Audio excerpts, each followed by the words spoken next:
Bien, muchas gracias, doctora, por la introducción.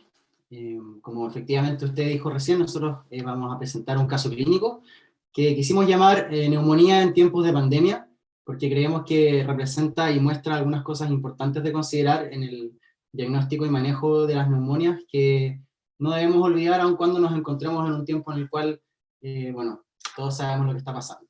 Así que sin más preámbulos, vamos a dar inicio al caso clínico.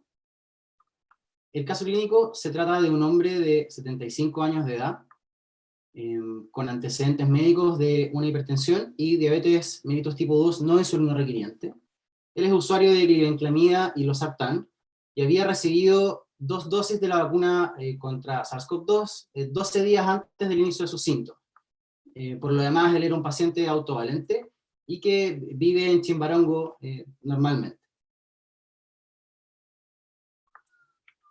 Este paciente, por un cuadro de 4 días de síntomas respiratorios, se había realizado una PCR contra el virus SARS-CoV-2 que resultó positiva, decidiéndose en un momento aislamiento en domicilio, ya que el paciente estaba en buenas condiciones. Sin embargo, él decide volver a consultar a los 12 días de iniciados los síntomas en el hospital de San Fernando. Tenemos una foto del hospital en la diapositiva, donde destacaba dificultad respiratoria que se había convertido en progresiva. Y en dicho centro se tomaron algunos exámenes y se inicia oxigenoterapia con 4 litros por naricera. En esta tabla, que voy a dejar un momento aquí para que puedan mirarla y analizarla, se ven algunos de los exámenes que fueron tomados en dicho centro.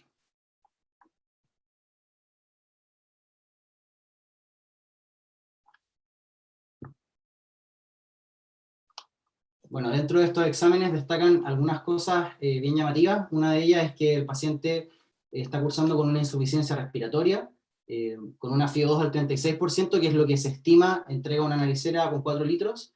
Se ha calculado ahí una PAFI de 194, y el paciente tiene además una alcalosis respiratoria.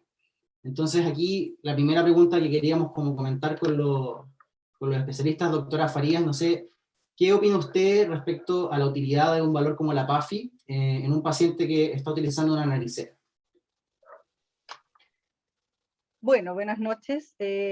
Con respecto al caso, cabe destacar que hay cosas que uno, cuando se enfrenta a un paciente respiratorio, es muy importante tener en claro.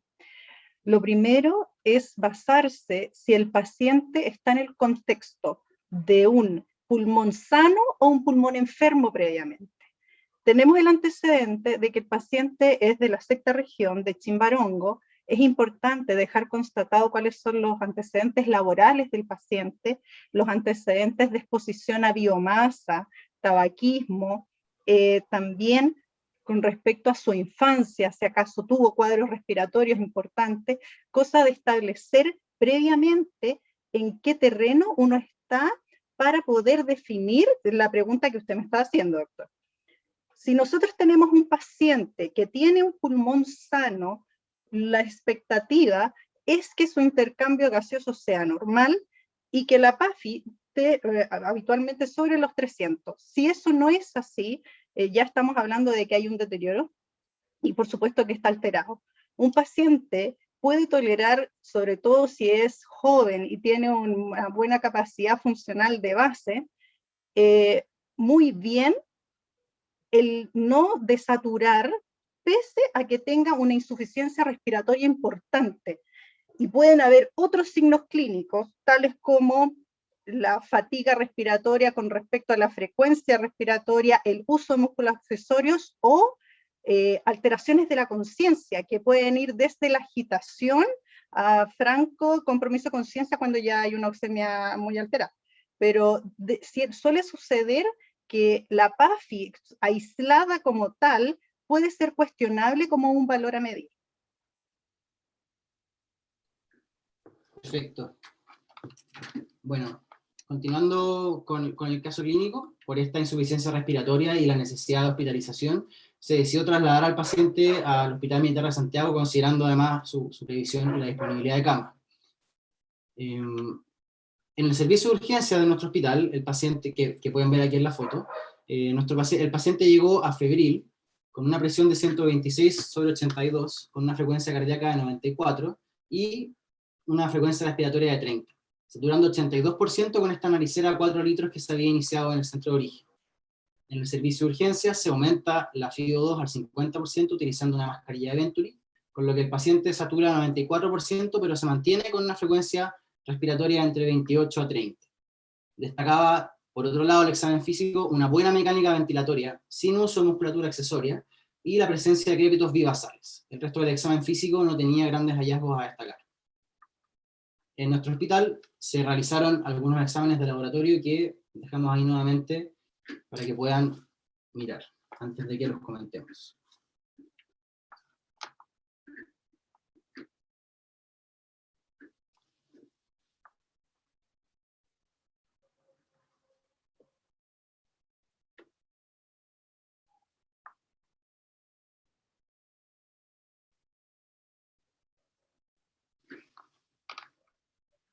En este momento el paciente continuaba con la insuficiencia respiratoria que habíamos visto, ahora con una FIO2 al 50%. La PAFI, que podemos discutir o no el rol que tenga en un sistema como una mascarilla de Venturi, había caído a 123, y además destacaba ahora la presencia de parámetros inflamatorios elevados con una PCR de 203, un dímero de 2000 y una procalcitonina de 2. Entonces ahí, doctor Rosas, no sé si usted pudiera comentar, antes de que pasemos a la imagen, ¿qué rol le otorgaría usted a una procalcitonina elevada en el contexto de este paciente?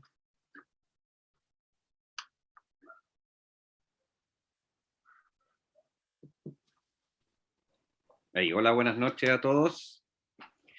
Bien, en esta circunstancia, un paciente con COVID-19 que está cursando con una falla respiratoria y se presenta después de algunos días de evolución con esta falla respiratoria y parámetros inflamatorios muy elevados, es bien difícil discriminar muchas veces si el paciente presenta o no una sobreinfección bacteriana, ¿ya?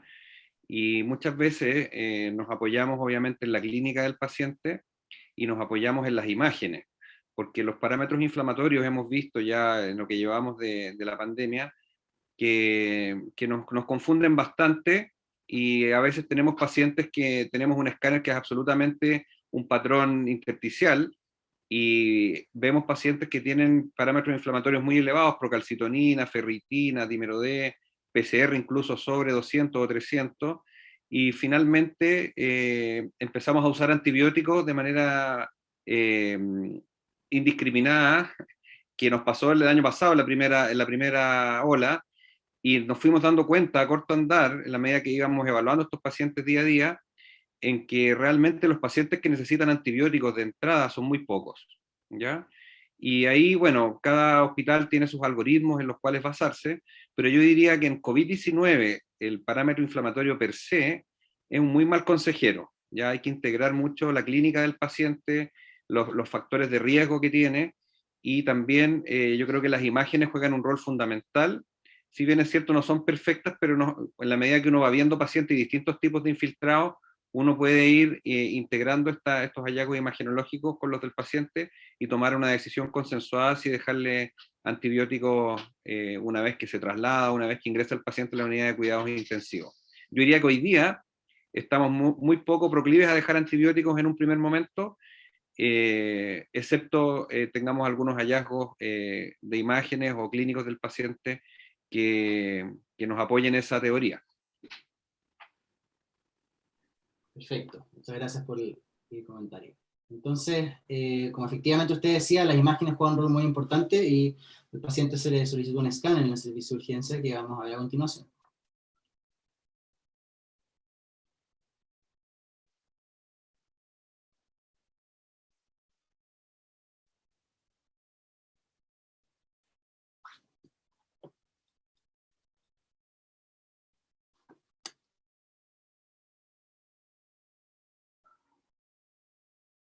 Este escáner fue informado como extensas áreas en vidrio esmerilado que comprometen más del 70% del parénquima pulmonar, y una tenue opacidad pseudonodular de 15 milímetros en vidrio esmerilado en el lóbulo superior izquierdo, probablemente de similar origen.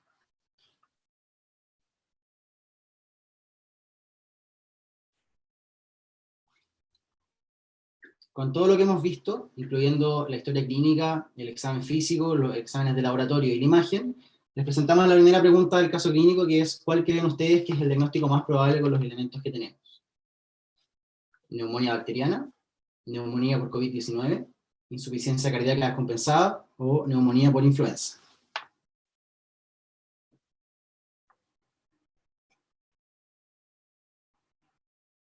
Vamos a dar algunos segundos para que puedan votar.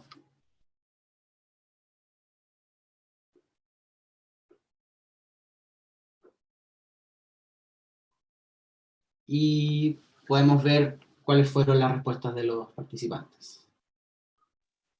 Bueno, parece que el 93% optó por neumonía por COVID-19. El contexto epidemiológico parece que pesa. Bien. Exactamente. Y la segunda pregunta.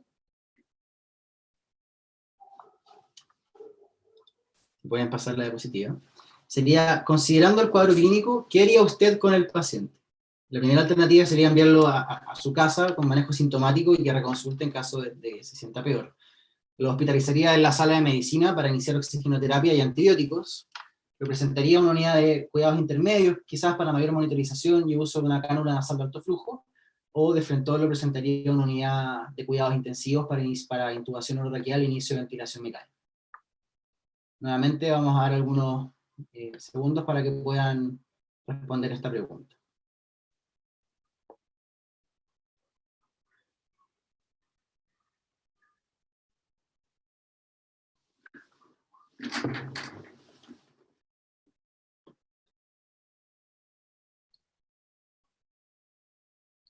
Bien, veamos qué opinaron.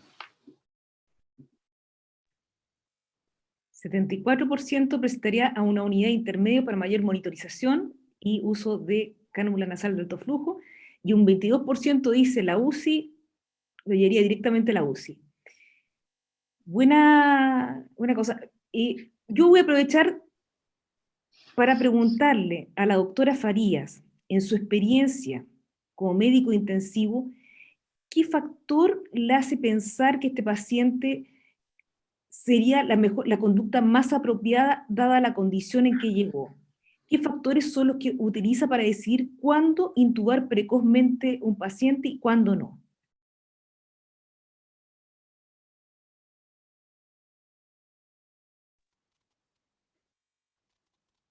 Esa pregunta está bien dependiente del criterio del que observa y evalúa al paciente. Es muy difícil que uno haga una generalización al respecto. En una primera instancia, cuando nosotros no conocíamos cómo funcionaba el sistema de contagio ni todo esto del coronavirus, decidimos armar una pauta interna donde los pacientes eran intubados de manera precoz, con saturaciones sobre 94, con FiO2 del 40, y eso fue arbitrario por utilizar un sistema que nosotros llamamos intensivo, que es la SAFI, que es la prima de las PAFI, y lo que hace en el fondo es relacionar la saturación con la FiO2, y se tiende a correlacionar bien con la PAFI. Y esto con el fin de que si notábamos que algún paciente viniera francamente con un compromiso respiratorio, donde la clínica mandaba, como les decía, frecuencia respiratoria sobre 24, la agitación psicomotora y el uso de musculatura accesoria, eran precozmente intubados. Nosotros, en nuestra experiencia, lo que hemos detectado cuando existe un deterioro progresivo que pasa por un manejo de no invasivo, ya sea uso de ventilación con naricera de alto flujo o ventilación no invasiva convencional con full face, puede ocurrir que si uno no tiene un nivel de observación acucioso del paciente, exista también un daño por el exceso de trabajo respiratorio del paciente al no quedar el pulmón en reposo. Y ahí es donde está una gran discusión que se puede plantear, porque uno al intubar precozmente evitas este daño por excesivo trabajo respiratorio, pero también agregas las otras comorbilidades por el hecho de tener mayor tiempo de ventilación mecánica a un paciente, y tampoco está claro si acaso tú vas a lograr o no evitar la ventilación en todos los pacientes que pasaron por la naricera de alto flujo. Eso todavía está en evaluación. Por eso que lo más importante es precozmente hacer un seguimiento del paciente con el objetivo de que cualquier deterioro que pueda tener, uno rápidamente pueda tener la posibilidad de cambiar de estrategia de manejo. Perfecto. Muy claro. Bueno, sigamos con nuestro caso entonces. Considerando el rápido deterioro clínico que había tenido y los altos requerimientos de oxígeno que estaba teniendo el paciente, se decidió efectivamente ingresarlo a la unidad intermedia del hospital para mayor monitorización e inicio de oxigenoterapia con una cánula nasal de alto flujo. Además se indicó dexametasona siguiendo el protocolo recovery y ceftriaxona 2 gramos al día previa toma de hemocultivos. El paciente evolucionó con deterioro en lo ventilatorio y hemodinámico, requiriendo inicio de drogas vasoactivas. Por progresión de la insuficiencia respiratoria y aumento del trabajo respiratorio, finalmente se decidió trasladar a este paciente a la UCI para intubarse. Y una vez llegado a la UCI, el paciente presentó un pic febril asociado a una alza mayor en los parámetros inflamatorios, motivo por el cual los residentes decidieron tomar cultivos, un CAET, orina completa, urocultivo y hemocultivos periféricos y de arrastre del catéter venoso central. Y una vez hecho esto, decidieron escalar la terapia antibiótica de forma empírica a la combinación de piperacillin, tazobactam y vancomicina. Doctor Rosas, ¿qué opina usted de la conducta que se ha tomado hasta el momento en términos antimicrobianos? Bien, a mí me parece, viendo las imágenes, que bueno, hay una parte que pasó un poco rápido, pero si uno la mira con detalle, esa lesión que se describe en el lóbulo superior izquierdo, ¿cierto? Es una lesión con signos de cavitación, ya con signos de necrosis, y eso lo que uno lo hace pensar es obviamente que el paciente ya tiene una sobreinfección pulmonar, donde podemos discutir más adelante las posibilidades, pero sí es un paciente que debiera haber quedado con cobertura para los patógenos respiratorios habituales. Ya estamos hablando de streptococo, hemófilus y estafilococo aureus, que es un patógeno igual que en influenza y que produce sobreinfecciones bacterianas en las primeras días y en las primeras semanas de evolución de la neumonía. Por lo tanto, yo estoy de acuerdo con el esquema empírico. Además era un paciente diabético con muy mal control metabólico, ya, lo que hace pensar de que también era un huésped con un sistema inmunitario deprimido, por lo tanto, más riesgo de tener una sobreinfección al comienzo de su hospitalización. Como el paciente evoluciona con un rápido deterioro, aquí no recuerdo bien cuántos días fueron hasta que presentó este pic febril, pero ya cuando el paciente tiene 48, 72 horas de hospitalizado, está multiinvadido, es un paciente que uno debe sospechar una sobreinfección, ya esta vez por flora nosocomial, y ahí va a depender un poco de cada centro cuál es la endemia local que tiene de sus patógenos, que deben conocerla, para aplicar los algoritmos de antimicrobianos que usamos en las unidades de paciente crítico para enfrentar estos pacientes con fiebre en la UCI y que tiene que considerar obviamente tomar los cultivos antes de iniciar, porque muchas veces la clínica es muy similar y todos convergen a la fiebre. Es muy difícil discriminar en los primeros momentos cuál es el foco de la fiebre, y hay que cultivar en este caso el catéter venoso central, el cultivo aspirado, cuantitativo, ¿cierto?, del aspirado traqueal, y la orina completa con el urocultivo, para poder racionalizar la terapia una vez que tengamos los resultados en 48, 72 horas, dependiendo del laboratorio que nos apoye el diagnóstico microbiológico. Ahora, obviamente cuando uno está tratando a un paciente que tiene una sospecha de una infección nosocomial, debe cubrir los patógenos habituales que producen neumonía asociada al ventilador o neumonía nosocomial, y si hay una sospecha fundada de que puede ser el catéter, ya en este caso el catéter estaba probablemente recién instalado, tenía un par de días de instalado, ya hubiera sido una hipótesis bastante menos probable.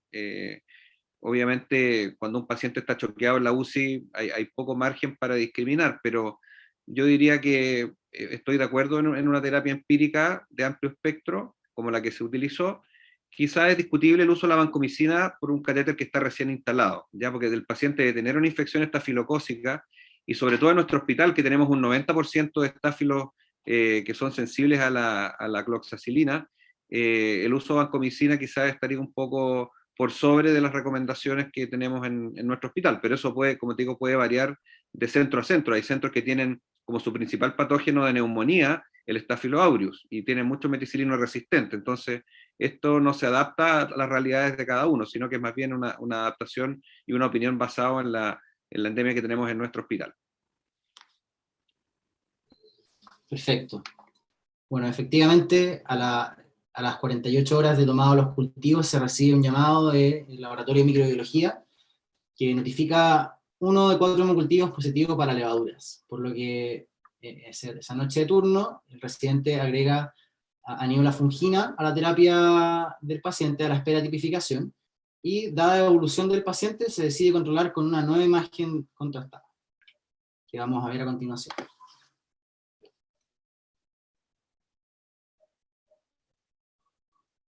Esto había sido ya 5 días después del ingreso.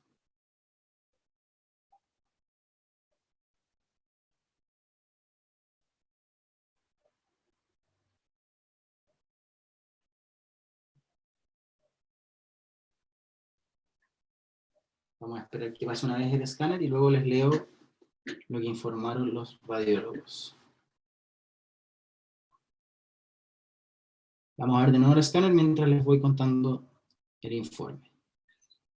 Bueno, esta imagen fue informada con una persistencia de aumento de densidad en vidrio esmerilado y un área de consolidación que compromete el segmento anterior del lóbulo superior izquierdo, en cuyo espesor existe un área parcialmente cavitada de 15 milímetros de diámetro. Entonces, en base a lo que hemos visto y particularmente este escáner, la siguiente pregunta es: ¿cuál de los siguientes hallazgos le parece más relevante en este escáner de control que se tomaron? Vamos a abrir las preguntas al público.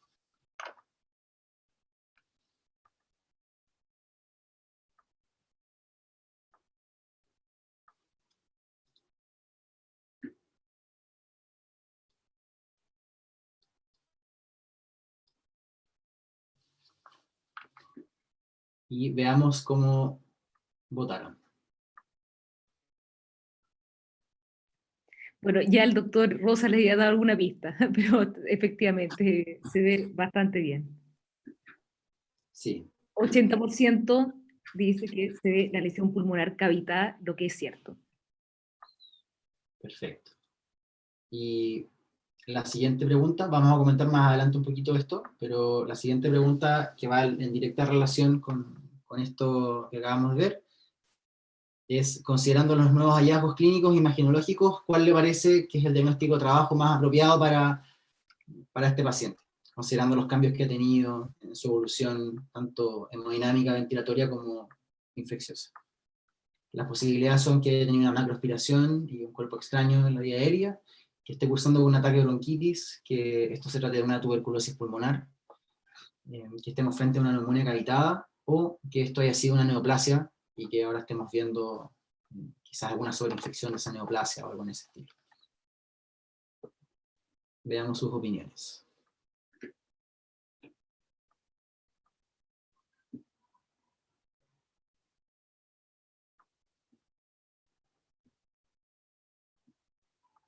Y veamos los resultados.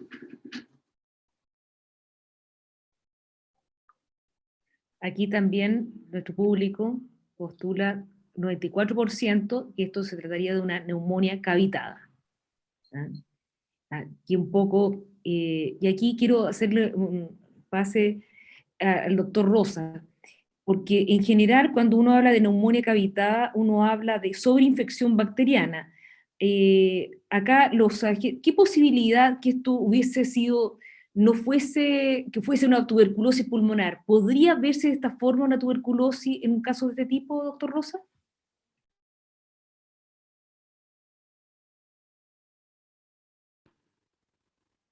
Bueno, se está poniendo muy interesante el caso, así que yo quiero, bueno, primero quiero hacer un comentario antes de responder tu pregunta, Carola, respecto de los hallazgos que tuvo el paciente de que estaba cursando con una sepsis por hongo, ¿ya? Esto es bastante poco frecuente con tan pocos días de evolución del paciente, lo que nos habla de que la inmunosupresión del paciente probablemente está jugando un rol importante en este nuevo evento infeccioso, ¿ya? Y sabemos que las levaduras, o sea, las cándidas en general, solamente nos informaron levaduras, podría ser un criptococo también.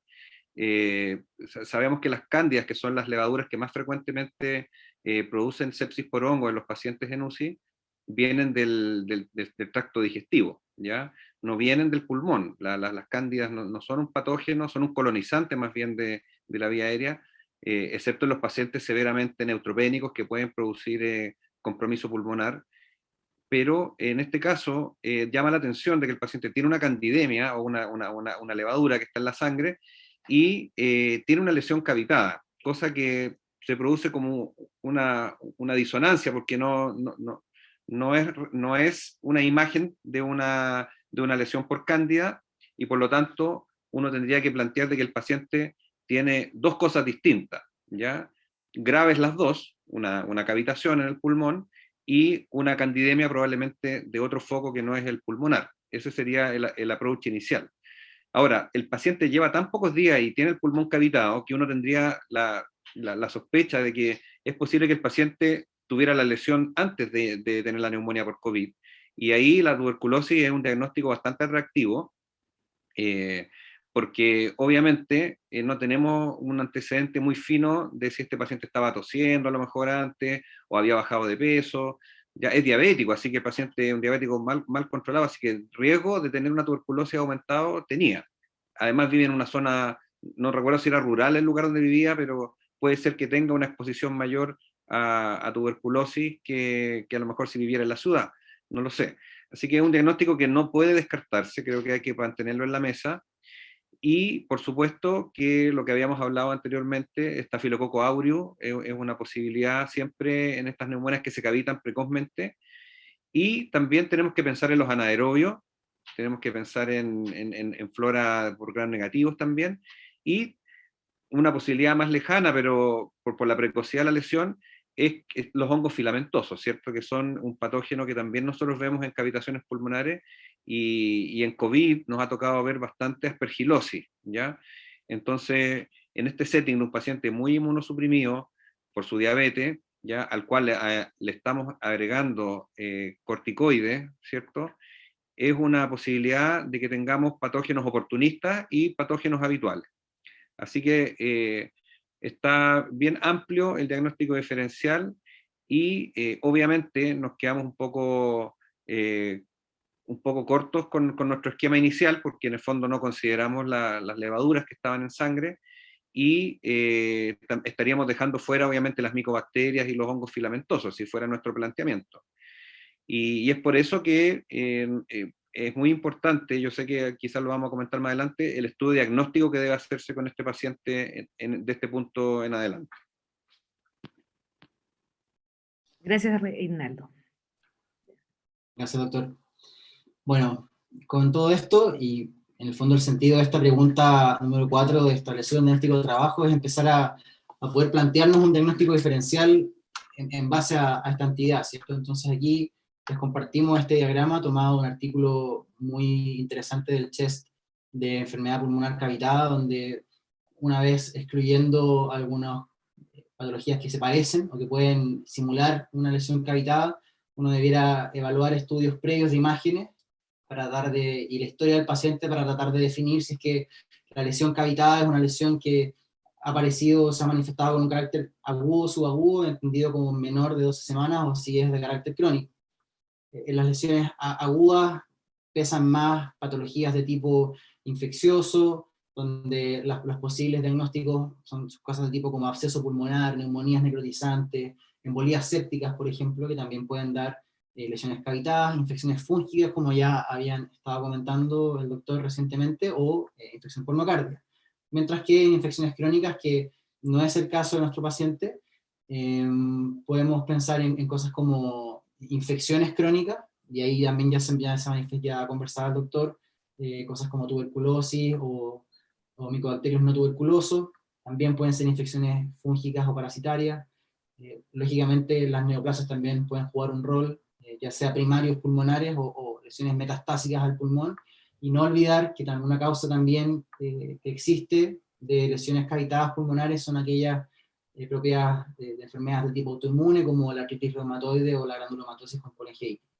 Pero concretamente, pensando en algo agudo, la historia del paciente era una historia de pocos días de evolución, vimos las imágenes con algún grado de evolutividad rápido, vamos a centrarnos en aquellas causas que pueden producir lesiones cavitadas y que son de una evolución aguda o subaguda, y para eso va a continuar presentando mi compañero, el doctor Alan Wiener. Así que los dejo con el doctor Wiener. Muchas gracias, doctor Pérez. Efectivamente, nos vamos a centrar en las lesiones cavitadas pulmonares agudas y vamos a hacer un breve repaso de las características clínicas y imagenológicas, principalmente del diagnóstico diferencial. Primero tenemos el absceso pulmonar, la embolía séptica, la neumonía necrotizante y también tenemos las infecciones fúngicas, como criptococo, cocidomicosis, la aspergilosis particularmente invasora y la mucormicosis. En primer lugar, el absceso pulmonar, recordemos que es una necrosis cavitada del parénquima que afecta a menos del 50% del lóbulo comprometido. Es importante considerar los factores de riesgo del paciente: alcoholismo, diabetes mellitus, trastornos convulsivos, uso de drogas y también el antecedente de infecciones dentales.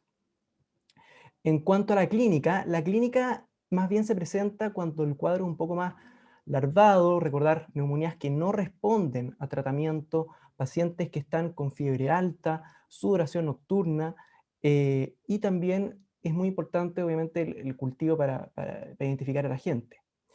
En cuanto a la imagen, recordar que son unilaterales, con paredes gruesas y irregulares, y hay que buscar el nivel hidroaéreo. Tiende a ser más frecuente en los segmentos posteriores de los lóbulos superiores y segmento superior de los lóbulos inferiores. En cuanto a la neumonía necrotizante, es una complicación grave, asociada a destrucción del parénquima pulmonar, y hay aparición de focos de necrosis en áreas de consolidación. Ahí les pusimos un pequeño como línea de tiempo, que hay un daño en el parénquima pulmonar, que conduce a microtrombos y oclusión vascular, y finalmente tenemos la necrosis. Dentro de los factores de riesgo son bastante similares a los anteriores: alcoholismo, diabetes mellitus, uso de corticoides. Y esto se presenta en pacientes graves, pacientes con shock séptico, con compromiso hemodinámico. Y en cuanto a la imagen, tienden a ser unilaterales y solitarias, con múltiples focos hipodensos, mal definidos, áreas de necrosis. En cuanto a la embolía séptica, acá es muy importante el concepto de diseminación hematógena, siembra hematógena, bacteremia. Y acá está el factor de riesgo muy importante, que es el uso de dispositivos como usuario de marcapaso, válvulas protésicas, drogas endovenosas, ¿no es cierto?, y pacientes que tienen catéter venoso central. En cuanto a la clínica, los pacientes son pacientes graves, críticos, ¿no es cierto?, como ya les había comentado, con diseminación hematógena, bacteremia, shock séptico. Y en cuanto a las imágenes, son nódulos pulmonares múltiples, periféricos, bilaterales, como una siembra hematógena. En cuanto a la nocardia, que sabemos que es una bacteria gram positiva, filamentosa, aeróbica, es importante el antecedente de pacientes inmunosuprimidos, pacientes oncohematológicos con SIDA, enfermedad de etapa SIDA. Y en cuanto a la clínica, está la fiebre, baja de peso, y es muy interesante ahí también la tinción de Kim-Jun, que recordemos que es una técnica de Ziehl-Neelsen modificada que se utiliza justamente para teñir bacterias y parásitos ácido alcohol resistentes. Y en cuanto a la imagen, recordemos, el tema del crazy paving o empedrado, que básicamente se define como un área de tenuación del vidrio esmerilado, como vemos particularmente en el pulmón derecho, dentro de la cual se puede identificar un patrón de engrosamiento del tabique interlobulillar que está restringido al área de atenuación del vidrio esmerilado. En cuanto al criptococo, el criptococo, recordemos que es un hongo encapsulado levaduriforme, y acá es importante también el antecedente de pacientes inmunodeprimidos. La presentación clínica es variable, puede ser desde asintomáticos, pacientes febriles, y recordar que es muy importante en cuanto al diagnóstico, la aglutinación en látex y el cultivo de hongos, que eso nos puede ayudar al diagnóstico. En cuanto a la imagen, principalmente vamos a ver masas, ¿no es cierto?, de nódulos que son bilaterales y periféricos. Entonces es muy importante ahí, en realidad, también los cultivos, obviamente, para hacer el diagnóstico y la atención. En cuanto a la coccidiomicosis, hay que recordar que son hongos dimórficos. Los factores de riesgo, pacientes inmunodeprimidos, ir a buscar dentro de la anamnesis viajes a zonas endémicas, principalmente en México, América Central, del Sur, también Estados Unidos, principalmente la zona sudoeste. Y en cuanto a la clínica, tenemos fatiga, artralgia, tos, puede presentarse como eritema nodoso, y en cuanto al diagnóstico nos puede aportar la serología, el cultivo y la histopatología. Ahí tenemos la imagen, en donde particularmente vemos, es muy característico, primero, los infiltrados fantasmas, que aparece una consolidación parenquimatosa en un segmento y después reaparece en una nueva localización. También es muy interesante que algunas lesiones que son agudas se resuelven espontáneamente y otras se cronifican. En cuanto a la aspergilosis pulmonar, que es un hongo filamentoso, perdón, el aspergillus, tiene un gran abanico de enfermedades pulmonares de presentación, como el aspergiloma, la aspergilosis pulmonar invasora o también la aspergilosis crónica necrotizante. Y nosotros nos vamos a centrar en la aspergilosis pulmonar invasora, que se da en pacientes neutropénicos severos prolongados. En cuanto a la presentación clínica, ahí tenemos que puede ser fiebre, tos, hemoptisis, disnea, y recordemos que el galactomanano en sangre y lavado bronquioalveolar aporta al diagnóstico. Y en cuanto a las imágenes, ahí tenemos dos imágenes, uno a la derecha, que son estos nódulos sólidos que tienen un halo, que es muy característico del Aspergillus, y hacia la izquierda de su pantalla van a ver que estas lesiones pueden cavitarse. Y tenemos la mucormicosis, que es del orden mucorales, en donde lo más frecuente es el Rhizopus y el mucor, que son los géneros más frecuentes. Y recordar ahí, dentro de los factores de riesgo, pacientes inmunodeprimidos, y muy importante también el antecedente de diabetes mellitus mal controlada. En cuanto a la clínica, pacientes febriles, con disnea, son pacientes graves. Y en cuanto a la imagen, tenemos el halo inverso. Recordemos que el beta-D-glucano, que es un marcador panfúngico, no sirve en mucormicosis porque mucor y Rhizopus no producen este polisacárido. Ahora, después de este pequeño repaso teórico, vamos a volver a nuestro paciente, que es lo que nos interesa a todos. La tipificación de hemocultivos concluyó fungemia por Candida albicans. Entonces, en base a lo que hemos expuesto, ¿cuál cree que es la conducta más apropiada? A. Mantener tratamiento antimicrobiano iniciado, anídula fungina, y evaluar evolución. B. Ajustar terapia antibiótica a fluconazol. C. Realizar fibrobroncoscopía y lavado bronquioalveolar para estudio etiológico de la lesión pulmonar. D. A y C. E, B y C son correctas. Vamos a dar unos segundos para que tengan tiempo para responder.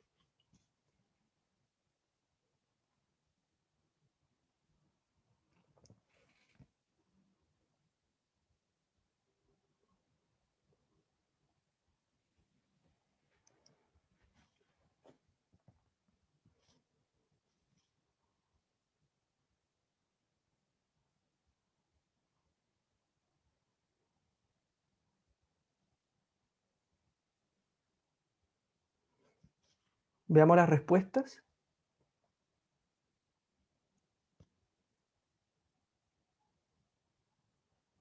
Entonces vemos ahí que la mayoría respondió B y C, es decir, Pues más repartido en todo caso que otras veces, Alan. sí. Porque 59% optó por la alternativa E, que era B y C, un 29% por A y C, y ahí se repartió en el resto, así que ha sido más controversial.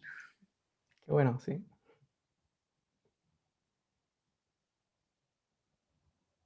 Ahí no sé si el doctor Rosa, la doctora Farías, quieren dar una opinión acerca de al respecto. Yo quiero opinar del antifúngico y la doctora Faría yo creo que va a estar deseosa de comentar respecto al estudio invasivo de este paciente. Bueno, lo que ocurrió con este paciente, al encontrar estas levaduras, ¿cierto?, en sangre, es una conducta bastante hoy día arraigada ya en muchos de nuestros hospitales. Yo diría que el uso de equinocandinas en un paciente como primera línea, en un paciente que viene de su casa, que no ha estado sometido a azoles, es una conducta que es errónea, ¿ya? Uno debe reservar los antifúngicos de amplio espectro para donde hay sospecha de infecciones por cándidas resistentes a los azoles, ¿ya? Que no era el caso de este paciente, excepto que el paciente tenga una contraindicación para usar los azoles, ¿ya? Así que lo correcto en este caso hubiera sido utilizar una dosis de carga de fluconazol el día que le dejamos la cobertura a esa levadura y posteriormente pasar una dosis de mantención, ¿ya?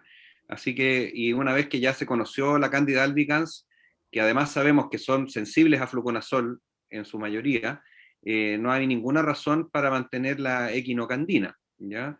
Además, la equinocandina tiene el problema de que no se concentra en la orina. Por lo tanto, si este paciente hubiese tenido una sepsis por hongos de foco urinario, lo hubiéramos dejado descubierto de ese foco. Por lo tanto, ahí tenemos un segundo error que es bastante frecuente cuando nosotros vamos a ver los pacientes a la unidad de paciente crítico y encontramos que los pacientes están con equinocandina y finalmente termina siendo un foco urinario y el paciente está descubierto. Así que ojo con eso. Ojalá que este ejemplo les sirva para usar más nuestro fluconazol, que es una excelente droga para tratar las candidemias. Y respecto de la lesión pulmonar, yo creo que vamos a seguirla comentando. Me gustaría que la doctora Faría nos comentara respecto a la procedencia o no de realizar la fibrobroncoscopía. Gracias. En este caso ocurre algo bastante interesante. Tenemos nosotros en conocimiento de que las neumonias cuando son virales, en general no hay gran compromiso hemodinámico, y acá ocurre de manera precoz que el paciente hace un shock. Los pacientes cuando tenemos un cuadro respiratorio viral, y habitualmente estoy hablando de en general viral, porque influenza también hace lo mismo, respiratorio sincicial a veces también, tienden a ser un compromiso respiratorio puro, sin shock, no hay hipotensión, ninguna de las otras alternativas de lo que implique compromiso hemodinámico. Cuando aparece el compromiso hemodinámico, precozmente uno tiene que pensar en que hay alguna otro cuadro sobreagregado, ya sea cuadro cardiológico o sobreinfección bacteriana como shock séptico asociado o infección fúngica. En este paciente ya teníamos el antecedente de una diabetes, teníamos el uso de corticoides que le pusimos por la parte de lo que es el coronavirus asociado, y la primera imagen ya tenía una lesión pequeña, porque está descrita como de 15 milímetros, que era pequeña, pero era una lesión nodular que no se corresponde con lo habitual al diagnóstico del coronavirus. Por eso uno debe de manera bastante precoz intentar hacer el estudio dirigido, porque la búsqueda de un hongo en la vía aérea es difícil. En los cultivos de hongo tienden a salir positivos cuando el compromiso respiratorio está bastante avanzado. Entonces, si existe la posibilidad de que uno haga un estudio dirigido con broncoscopía y lavado broncoalveolar en la zona donde está la lesión, eso va a aumentar bastante el rendimiento para poder llegar al diagnóstico etiológico. Así que pienso que en centros que tienen la capacidad de hacerlo, tendría que ser de manera precoz y de manera dirigida, cosa de que poder llegar al tratamiento oportuno. Muchas gracias, doctores. En cuanto, bueno, sigamos con la evolución, se ajusta la terapia antifúngica con fluconazol, dado sensibilidad de Candida albicans. Se planteó fibrobroncoscopía para el estudio etiológico de la lesión pulmonar, incluyendo estudio de hongos filamentosos, cultivo corriente, galactomanana, baciloscopía, cultivo de Koch y PCR para Mycobacterium tuberculosis. Y sin embargo, no había disponibilidad de equipo y por lo tanto se decidió toma de cultivo de hongos en el cultivo de aspirado endotraqueal. Ya conversamos la importancia que tiene el fibrobroncoscopio. Volviendo a nuestro paciente, la pregunta 6, ¿cuál de estos microorganismos cree usted que se aisló en el cultivo de aspirado endotraqueal? Aspergillus flavus, Rhizopus oryzae, C. Nocardia, D. Candida albicans, E. Staphylo aureus. Aquí les voy a mostrar el tercer escáner de nuestro paciente que fue informado como progresión significativa de áreas de consolidación del lóbulo superior izquierdo con un área del segmento anterior que sugiere necrosis, lo que traduce sobre infección. Esa es la imagen. La voy a poner una vez más.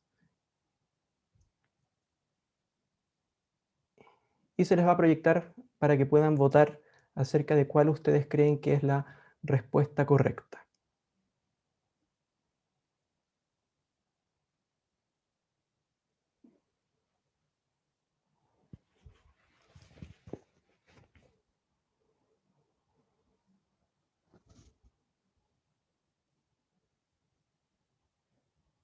Vamos a dar ahí unos segundos para que puedan votar y pensar cuál es la alternativa correcta de este caso.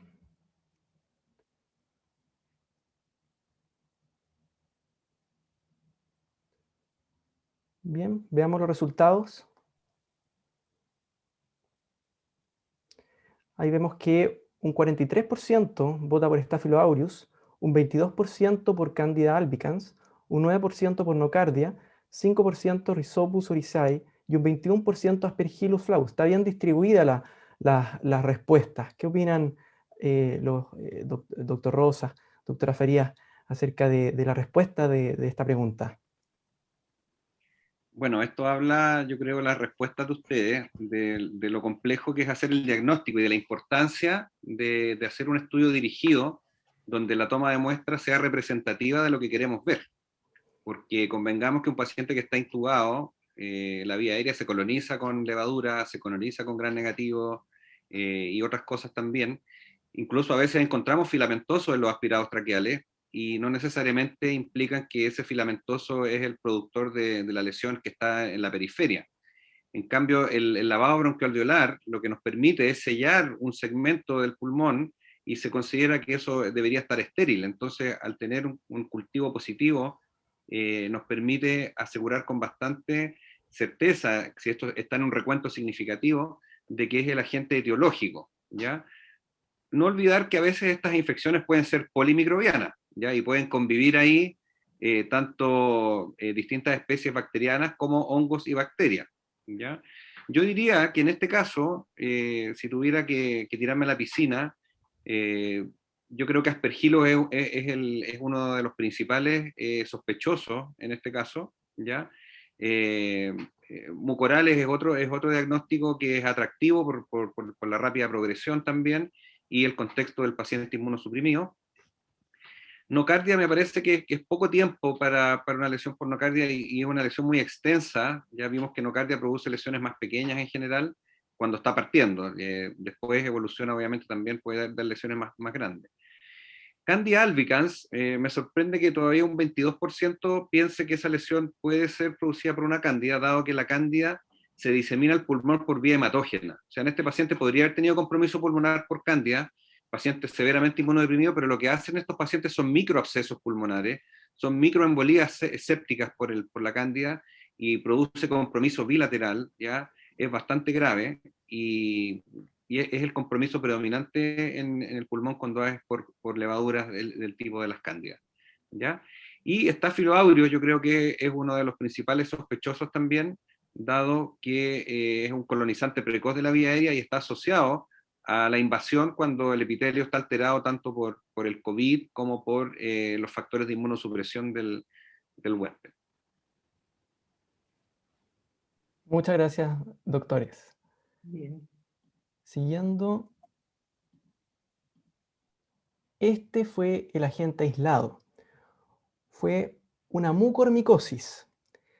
Esta imagen es de un caso clínico que se publicó hace tan solo 2 semanas, de forma muy coincidente, de New England, que era un paciente con mucormicosis que tenía como antecedentes una leucemia linfoblástica con trasplante de médula ósea, cursó una enfermedad de injerto contra huésped, recibió corticoides en altas dosis y tenía una mucormicosis, ¿ya?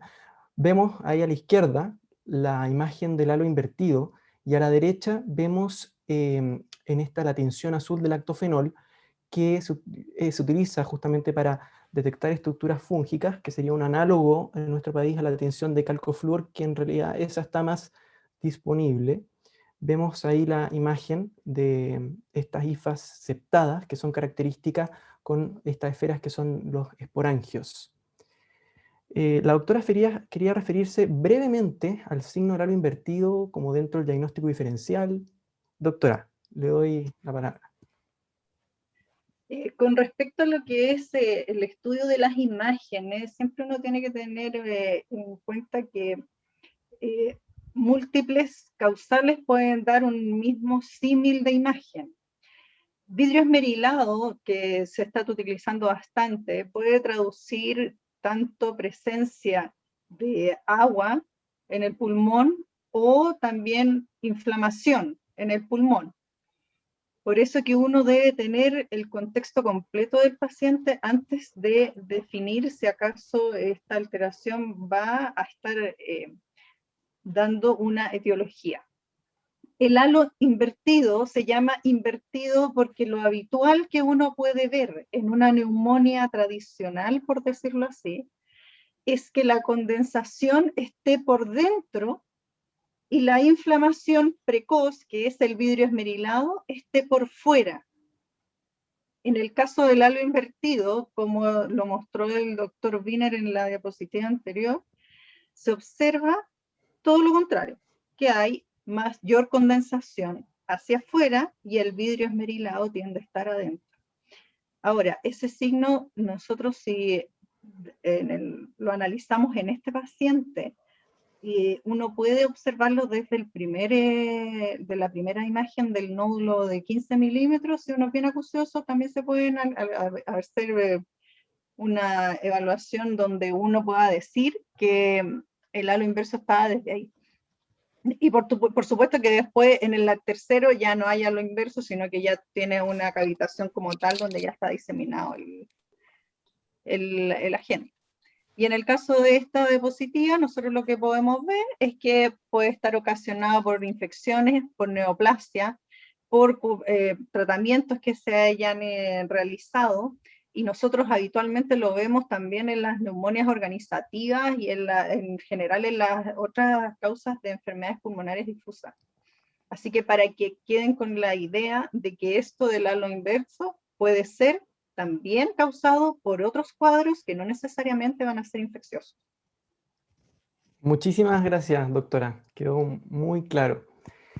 Vamos a hacer ahora la séptima pregunta. ¿Cuál es la terapia antifúngica de primera línea de la mucormicosis? A, fluconazol. B, anfotericina liposomal. C, anídula fungina. D, voriconazol. Vamos a dar unos segundos para que puedan votar. Es una pregunta bastante puntual. A diferencia de las otras, que hay que darle un poco de vuelta, esta es bastante puntual. Vamos a dar unos segundos.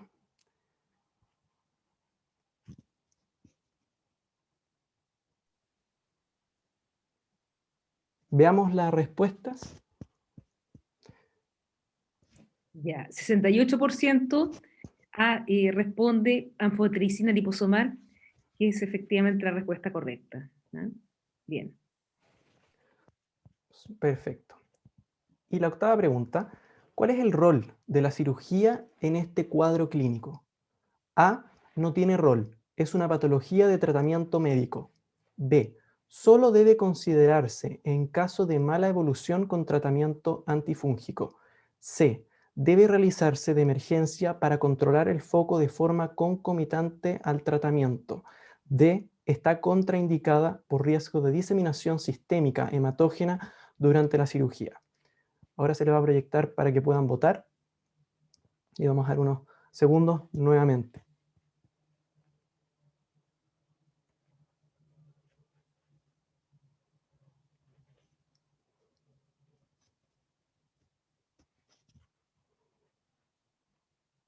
Muy bien. También respuesta dividida. Acá dice que 38% dice que solo debe considerarse en caso de mala evolución con el tratamiento antifúngico, un 32% que debe realizarse de emergencia, y hay un 23% que dice que está contraindicada por riesgo de diseminación. Doctor Rosas, ¿cómo quiero escuchar qué dice usted?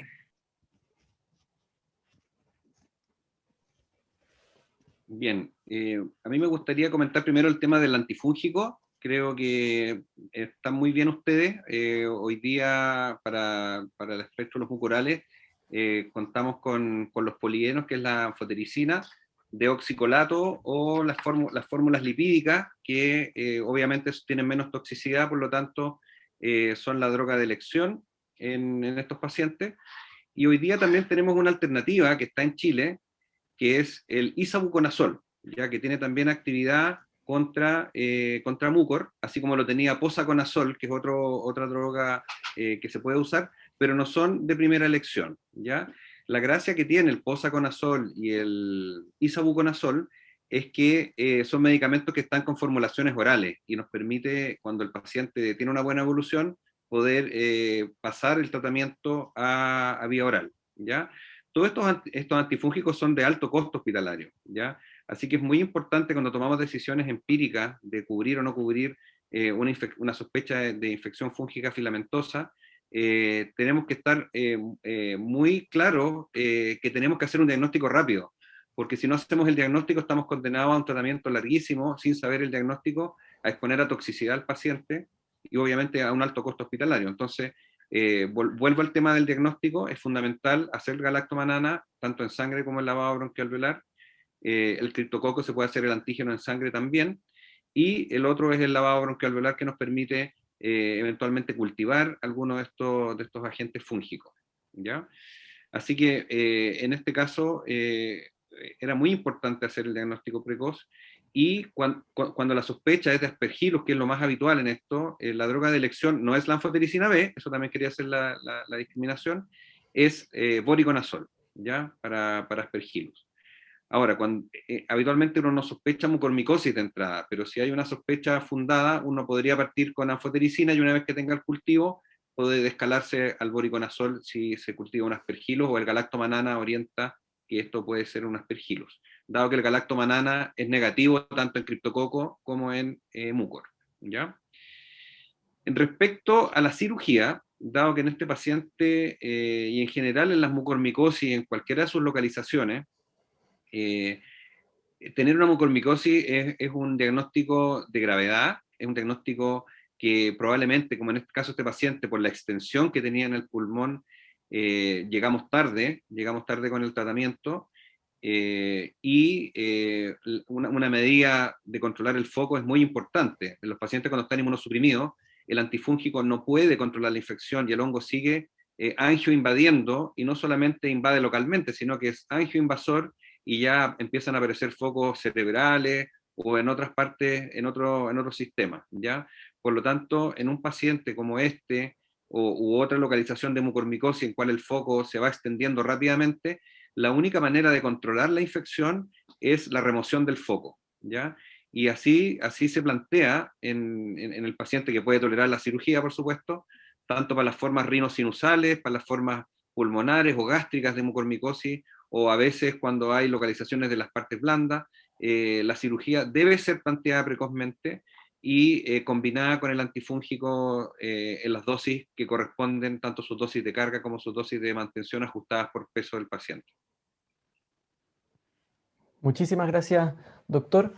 Quedó claro ahí con respecto al tratamiento. Y bueno, ya nos estamos acercando ya al final ya de nuestra presentación. ¿Cómo evolucionó el caso? En contexto de la mucormicosis, se cambió el tratamiento a anfotericina liposomal con tórpida evolución, fue evaluado por cirugía de tórax y, considerando la edad, comorbilidades y evolución de complicaciones, se decidió en conjunto limitación del esfuerzo terapéutico y el paciente falleció a los 12 días de ingreso, al igual también como el paciente del caso de New England que también falleció. La última pregunta, que es bastante más amplia, es ¿cuál es el principal factor de riesgo para desarrollar mucormicosis en nuestro paciente? A. Diabetes mellitus mal controlada. B. COVID-19 por sí solo. C. Uso de dosis altas de corticoides sistémicos. D. Todas. Ahora se va a proyectar el cuestionario ahí para que puedan votar. Y vamos a dar unos segundos nuevamente, con la misma mecánica como lo hemos hecho con las otras preguntas.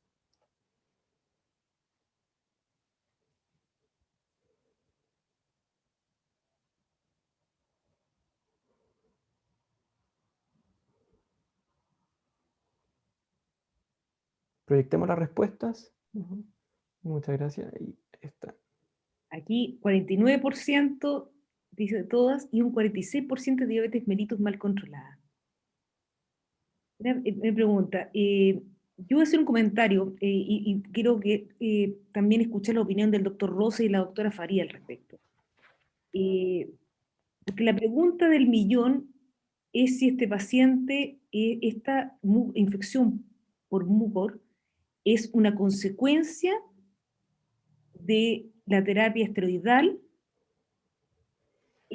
la tenía puesta, venía con su mucormicosis y se agravó en el contexto clínico de su infección por COVID. ¿Qué piensan? Yo lo poco que leí, busqué, no hay mucho respecto a la concomitancia de infección por mucor pulmonar más infección por COVID, y de lo que hay generalmente aparece como consecuencia del tratamiento de la terapia esteroidal que estamos aplicando a todos estos pacientes. Por eso quiero saber tanto la opinión de la doctora Farías como en su experiencia intensiva y después del doctor Rosa. Bueno, no solamente con respecto a lo que es lo antifúngico, nosotros, y tampoco no solamente con los corticoides, coronavirus, el hecho de tener una alteración en el parénquima pulmonar te predispone a sobreinfectarte.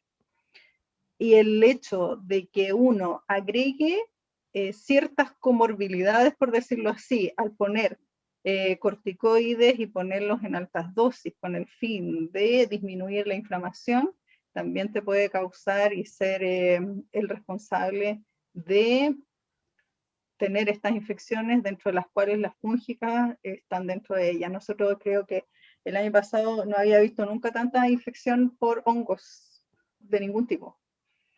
Y esta es la primera que tuvimos como mucormicosis y que fue de esta evolución tan rápida, independiente de que se pensó 7 días antes.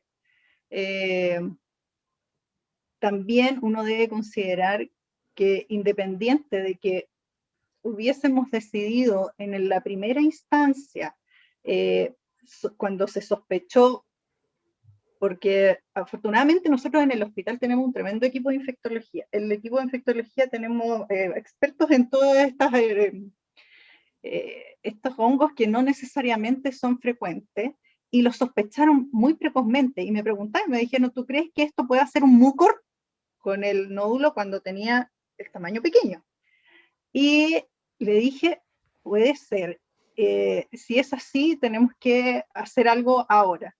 El problema de hacer algo ahora, aparte del costo del tratamiento que podía hacer, era que el hacer una intervención quirúrgica en un paciente que tú tienes con una falla respiratoria importante, hace imposible la cirugía de tórax.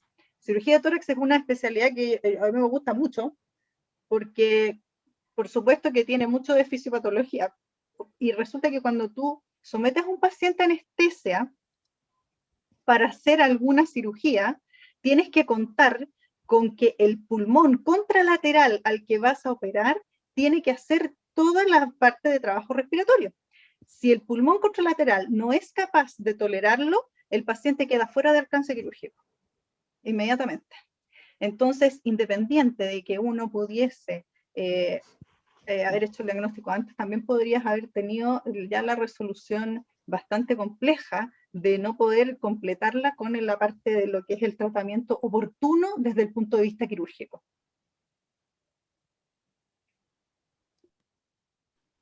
¿De acuerdo? Doctor Rosa, ¿quiere dar alguna opinión? Sí, yo quiero, si tuviera que ponerme como a responder la pregunta que se hizo, yo creo que este paciente lo que predominó aquí probablemente fue su diabetes, ¿ya? Porque una lesión tan precoz hace pensar de que el paciente ya venía colonizado y venía con una lesión inicial, probablemente antes de que se trasladara al hospital, porque de hecho ya se veía en el primer escáner.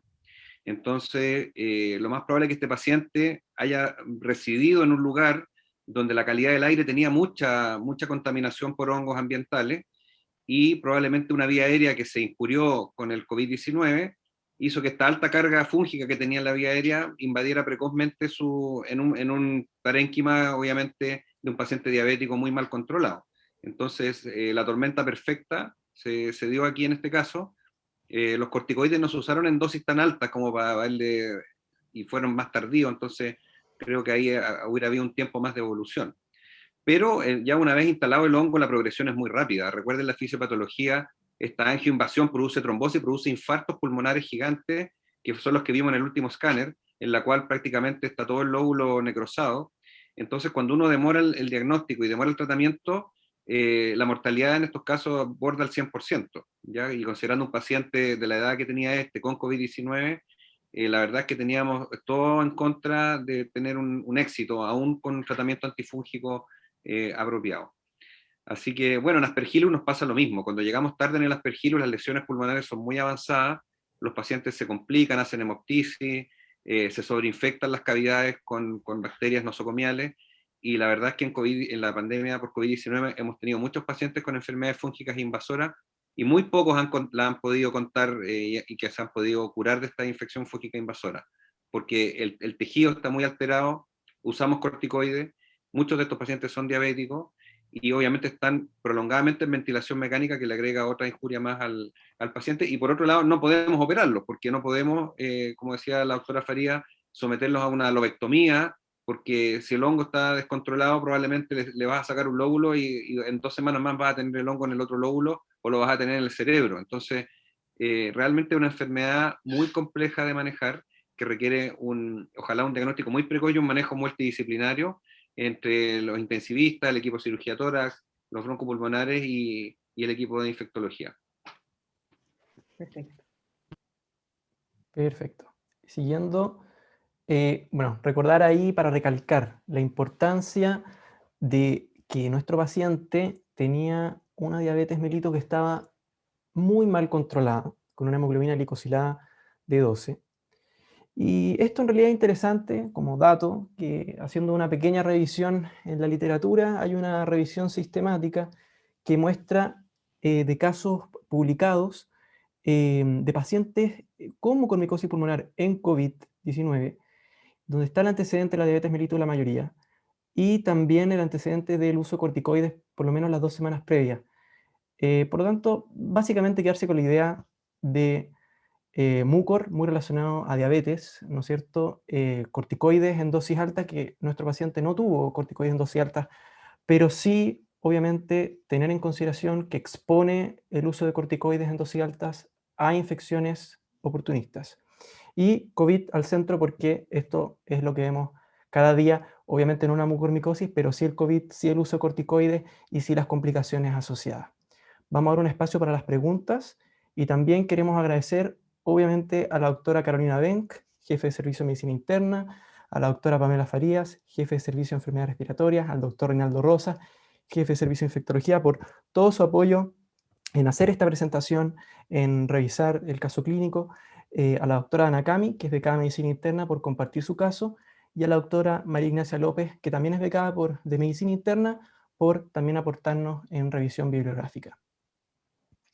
Bueno, precioso el caso. Yo quiero agradecerle a ustedes, en realidad, el precioso caso de medicina interna en que uno va persiguiendo el problema, pero el problema va más rápido que uno y termina con un desenlace que uno no espera, pero bueno, con el mucor mediante siempre tenemos problemas. Nuestros asistentes han estado tímidos en las preguntas, pero yo voy a partir con un par de cosas que ellos mismos comentaron. Es bien interesante porque al comienzo, probablemente cuando mostraron la primera lesión, uno de los asistentes preguntó por mucor. Bien al comienzo, así que de verdad eso es genial porque de verdad, claro, uno espera Aquí está el siempre, doctor Carlos Villavicencio, dice. pero preguntaron muy precozmente y no sería una mucormicosis, bien, bien por ello. Segundo, también otra de las preguntas que teníamos, doctor Rosa, tenemos todo este tema, ¿verdad?, de la inflamación que provoca el COVID en el pulmón, y acá conversamos harto de los hongos, pero nuestro otro gran terror es siempre la TB, que también la nombraron un poco ustedes, pero ¿por qué no nos cuenta un poco más de qué sabemos hoy día, de la relación, cuándo se activa? Porque también el enfermo podría haber tenido un pequeño nodulito que fuera tuberculoso, ¿cierto? Y lo que nos podríamos, no fue lo que pasó, no fue tampoco la radiología, ni la clínica, ni nada, pero el otro espectro, nuestro gran segundo monstruo, yo creo que es la tuberculosis en Chile todavía muy potente los diabéticos, etc. ¿Qué nos puede contar de la relación entre estos COVID y la TB? Cuéntenos. Bien, la verdad es que no hemos visto, al menos en los dos centros donde yo trabajo, tuberculosis asociada a COVID. ¿Ya? Hemos tenido algunos pacientes que estaban con tuberculosis de antes y que han hecho COVID, que es al revés.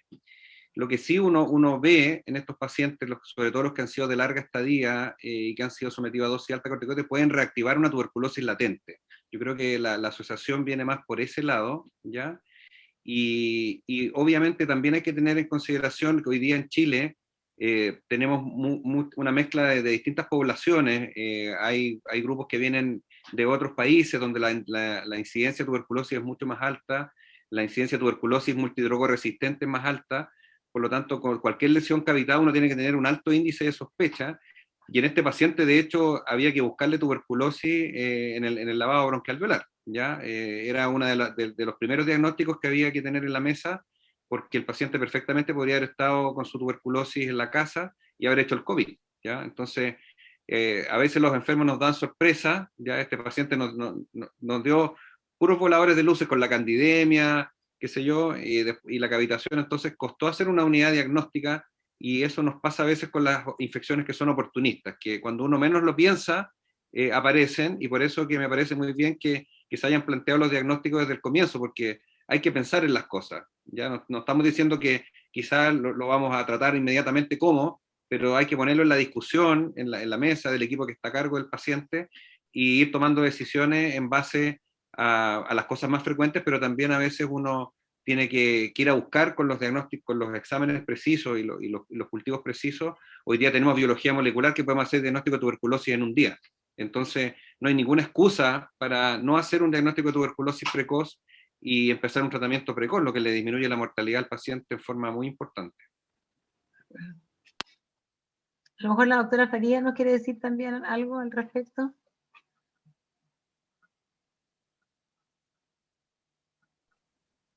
Solo que con respecto a la parte de la búsqueda teológica, recordar que también en el caso se tomaron lo que eran los cultivos de aspirado y todo, que nunca hay que dejar de hacerlo, y a lo mismo que están diciendo ahora, la búsqueda por medio de vaciloscopías desde los aspirados, hacer las PCR de los aspirados, también es posible, y no quedarse esperando a la posible resolución por una vía si es que uno no dispone de lo que es broncoscopía o el personal técnico que pueda tomar un examen Lo digo principalmente porque esta es una situación extraordinaria en la cual en muchos centros se van a encontrar con que no van a contar con la posibilidad de hacer un estudio mayor, pero sí vaciloscopía es bastante fácil de obtener en cualquier lugar de Chile.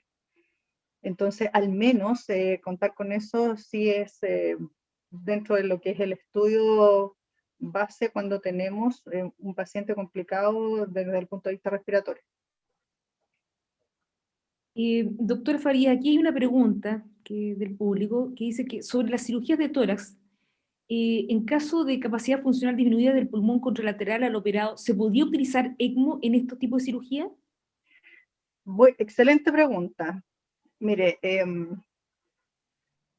cuando uno tiene un paciente que básicamente es rescatable, sí. Tengo una muy buena amiga mía de cirujano de tórax y ella hizo su especialidad, el fellow de trasplante pulmonar en Canadá. Y en ese caso a ellos les tocó tener una paciente de 29 años con fibrosis quística y un shock séptico de foco pulmonar. Los pacientes con fibrosis quística requieren de trasplante bipulmonar.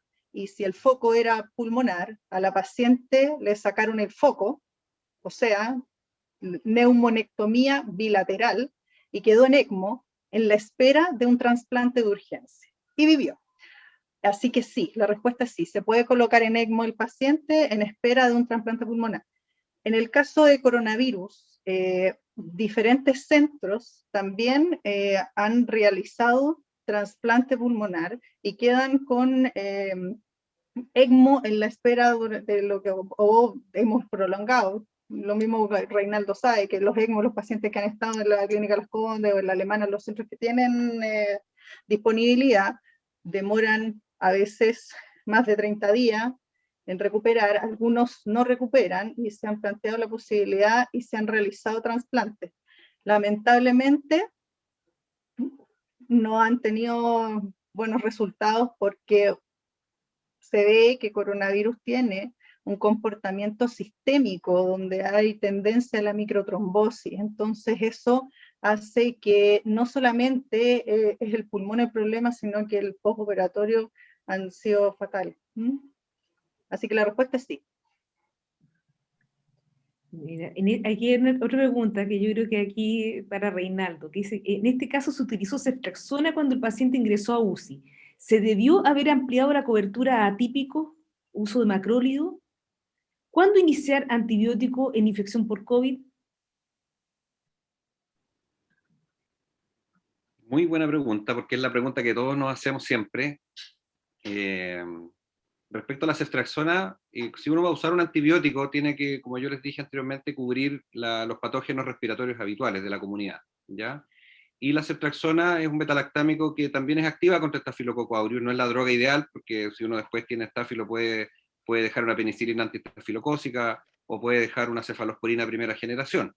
Pero es correcto usar en primera línea una cefalosporina porque uno lo que quiere cubrir principalmente es Streptococcus, Haemophilus, ¿ya? Y eso la ceftriaxona nos da la cobertura. Ahora, todos los estudios que han aparecido ahora después de la primera ola han demostrado que el porcentaje de pacientes infectados es muy bajo, ¿ya? Y principalmente está asociado a pacientes con comorbilidades, con inmunosupresión, y con algún hallazgo de test rápido, por ejemplo, antígenos urinarios, ¿cierto? De estreptococo, que también está disponible en muchas partes, nos puede orientar a que el paciente requiere terapia antibiótica. ¿Ya? Es un test que es rápido de hacer y nos da una información, digamos, y también nos permite suspender antibióticos cuando está negativo, ya si la sospecha es baja de tener una infección bacteriana. ¿Ya? Entonces, cuando nosotros usamos antibióticos en COVID, ¿ya? Y tenemos la posibilidad de hacer un estudio un poquito más acabado de la vía aérea, por ejemplo, hacer un panel por PCR o hacer antígenos urinarios para Legionela, uno se puede apoyar perfectamente para suspender antibióticos que son para cobertura de atípicos, porque lo que se ha visto también es que la coinfección con agentes atípicos ha sido bajísima, ¿ya? Entonces sometemos a los pacientes a todos los efectos adversos que tienen las quinolonas, por ejemplo, versus hacer un diagnóstico microbiológico para poder agregar la cobertura, ¿ya? O en un paciente que tiene factores de riesgo para tener un atípico. Pero en general lo que hemos nosotros, por lo menos en nuestro hospital, nuestro algoritmo de COVID no incluye cobertura para atípicos, ¿ya? Dado que hemos ido aprendiendo, hemos tenido un par de casos de pacientes con legionela, pero eso lo hemos analizado caso a caso, ¿ya? Así que no hay ninguna razón para dejar cobertura. Yo sé que uno está muy empapado por las guías ATS antiguas que había, ¿cierto? Que decía que toda neumonía ATS4 debe llevar macrólido, pero en esta situación de pandemia o cuando estamos en influenza, ¿cierto? Uno tiene que adaptar su guía a lo que está pasando, ¿ya? Entonces, en ese sentido, uno tiene que diseñar su algoritmo, cómo va a ir suspendiendo antibióticos si los inició, o aguantarse con los antibióticos, porque ¿qué nos pasa en COVID? Que muchos de estos pacientes van a estar un mes hospitalizados en ventilación mecánica o 2 meses en ECMO. Entonces, si vamos usando los antibióticos muy rápido, vamos seleccionándole flora al paciente y después no tenemos con qué tratarlo. Entonces, es un mal negocio dejarle antibióticos a todos, y es bueno reservarlos para los donde hay una sospecha alta, y eso tiene que ser consensuado y conversado entre los equipos que atienden los pacientes, urgencia, paciente crítico y los servicios de medicina. De acuerdo. Doctora Farías, nos preguntan también sobre el rol de la ecografía. En este paciente que sospechamos, pero igual no pudimos, ¿nos habría servido? ¿Qué piensa?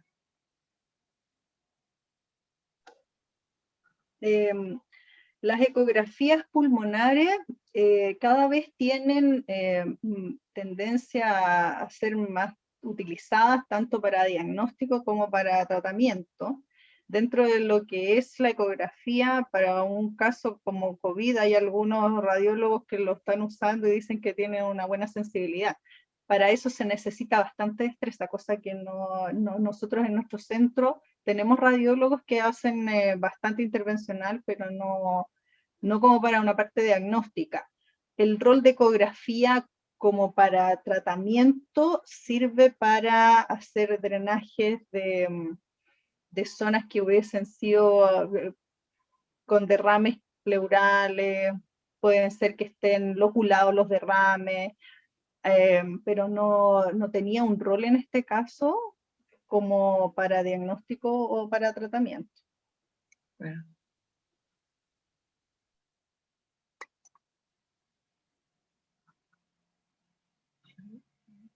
La otra pregunta, preguntan que en cuanto a la cándida y el COVID, ¿hay algún factor de riesgo predominante relacionado acá en Chile?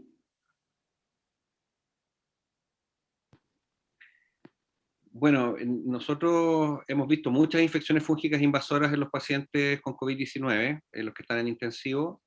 Principalmente, la primera infección fúngica invasora son las candidemias, ¿ya? Las enfermedades pulmonares por hongos filamentosos están en un segundo lugar. Por lo tanto, los factores de riesgo son los mismos que para todos los pacientes de intensivo. Uso de antibióticos, porque eso produce una sobreproliferación de las cándidas que son nuestra flora intestinal, principalmente el tracto digestivo superior. Pacientes que están con isquemia intestinal por su shock o por otro motivo, inmunosupresión, ¿ya? Corticoides, uso de nutrición parenteral, ¿ya?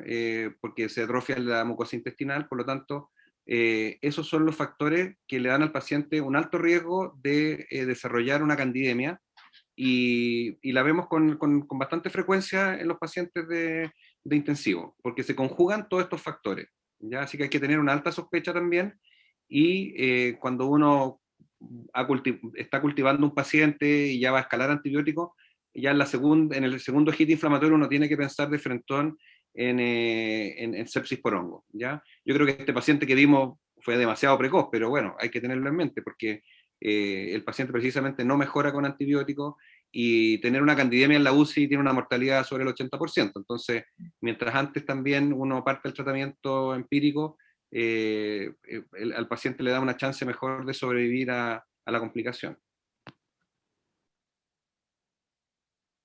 Nos preguntan también, doctor, si a usted mismo, doctor Rosa, esta como brote de mucor visto ahora, se ha relacionado, la literatura ha dicho algo, con esta mutación de virus que supuestamente tenemos más casos ahora que lo que tuvimos en el año pasado.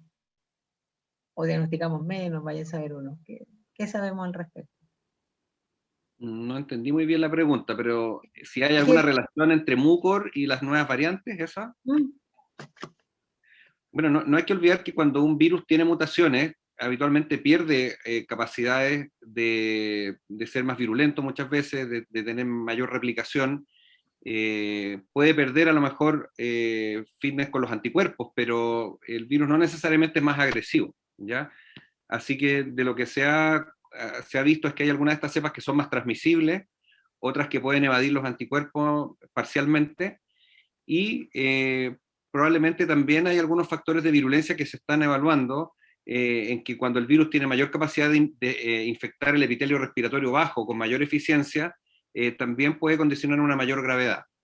Entonces, pero que esto se haya asociado con infecciones por hongos filamentosos, la verdad es que no hay mayores diferencias entre las cepas. Yo creo que, igual como hablamos de candidemia, tener aspergilosis invasora en el pulmón se produce por un sinnúmero de condiciones, de factores de riesgo, al que yo agregaría a los que ya hemos señalado, la calidad del aire. ¿Ya? La calidad del aire. El aire en el hospital y en las unidades de cuidados intensivos tiene un tratamiento especial que pasa por distintos filtros y que tiene que tener un mínimo de unidades formadoras de colonias ambientales de aspergillus, donde no deberían haber esporas en las unidades de cuidados intensivos, porque si no, el paciente se coloniza y es un ambiente propicio para desarrollar esa invasión. Aquí hay otra pregunta que me gustaría responder parcialmente, pero quiero después la opinión. Alguien preguntó que el paciente ingresó con un dímero D elevado y por su rápido compromiso ventilatorio se tendría que haber iniciado anticoagulación y hacer angiotac por sospecha de TEP. Nosotros, cuando empezó esta pandemia el año pasado, teníamos la costumbre en general, incluso hasta pusimos un punto de corte de dímero D para empezar a iniciar anticoagulación empírica, ¿ah? Porque efectivamente se vio que había un alto porcentaje de estos pacientes que hacían trombosis, y que la tromboembolismo pulmonar era una complicación frecuente. Nosotros, como práctica habitual en nuestro hospital, en pacientes que tienen dímero D elevado y compromiso progresivo, hacemos angiotac. Es más, la mayoría de las imágenes que mostraron acá, tanto Alan como Ignacio, son de angiotac, no es de escáner de pulmón solo. La pregunta sí es el tema de la anticoagulación empírica, porque nosotros también vimos los efectos deleterios que tiene la anticoagulación empírica. Tuvimos complicaciones graves, tuve un caso en particular, un paciente muy joven con un hematoma retroperitoneal gigante, que logró sobrevivir a eso. Yo no sé, doctora Fabrías, ¿qué más puedes opinar al respecto? ¿Estás de acuerdo? Evaluado de todas maneras en varias ocasiones el uso de la anticoagulación, y actualmente se está intentando desestimar el uso de anticoagulación empírica. En la posibilidad de nosotros es bastante simple contar con una imagen y no necesitamos utilizar el empirismo. Entonces se nos simplifica. Hay gente que no tiene la posibilidad de contar con eso. Nosotros, pedimos un escáner en la mañana y en la tarde, al rato, ya lo tenemos el resultado, y es bastante fácil decidir así. En otros centros en los cuales no disponen de esto, es bastante más complejo ponerte en el escenario de que no sea un TEP, siendo que se aparecen de manera tan frecuente los pacientes con coronavirus, y ahí sí se justificaría el mantener la conducta que teníamos anteriormente, que era anticoagular con algún valor de dímero. De acuerdo. Bueno, doctores, son las 8:30 de la noche, llevamos 1 hora y media en un precioso caso, yo creo que hemos aprendido todo, les agradecemos enormemente. Está nuestro presidente conectado, así que ¿va a cerrar él o no? ¿Está nuestro presidente? Pero por supuesto. Ahí está nuestro presidente, entonces Sí. tenemos que pasarle la palabra. Bueno, agradecerle, Carolina, muchas gracias como siempre. Pamela, muchas gracias. Reinaldo, bienvenido. Aprendí una cosa muy importante que un profesor me dijo hace tiempo, que el paciente tiene lo que el doctor quiere. ¿De acuerdo? Y eso es, cuando uno mira lo que ustedes hicieron con un caso como este, simplemente es Nunca dar las cosas por sentadas y buscar las cosas. Yo soy cardiólogo por defecto. Por lo tanto, mi consejo primero son dos. Uno, que el COVID es una enfermedad endotelial. ¿De acuerdo? ¿Ok? Segundo, que cuando tengan una arritmia, traten de tener el electrocardiograma. Después hagan lo que tengan que hacer, porque alguien después va a poder interpretar ese electrocardiograma. Si tiene compromiso hemodinámico, usted ya sabe lo que tienen que hacer. Entonces, la verdad es que he aprendido mucho, la imagen, el caso es excelente, didáctico, en que uno va paso a paso tratando de encontrar lo que tiene el paciente, no lo que creemos que pueda tener. Los trabajos nos dan una probabilidad de cómo pueden ser las cosas o puede tener el paciente, pero el paciente tiene lo que le toca.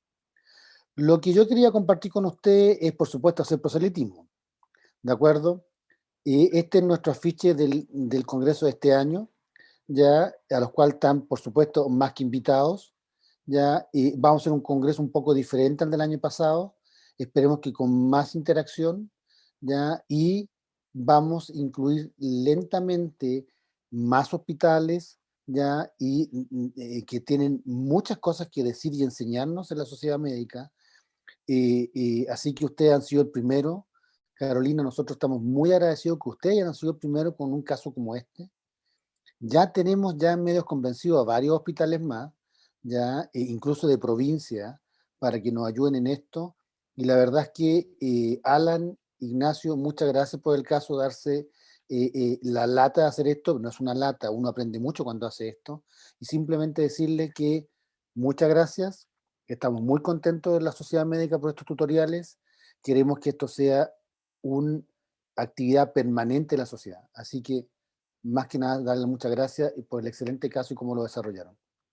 Andrea, muchas gracias ya como coordinadora de esto y como gestora de esta idea. Así que muy buenas noches, que estén todos muy bien. Buenas noches, gracias. Doctor, Ya. por Chao. invitarme.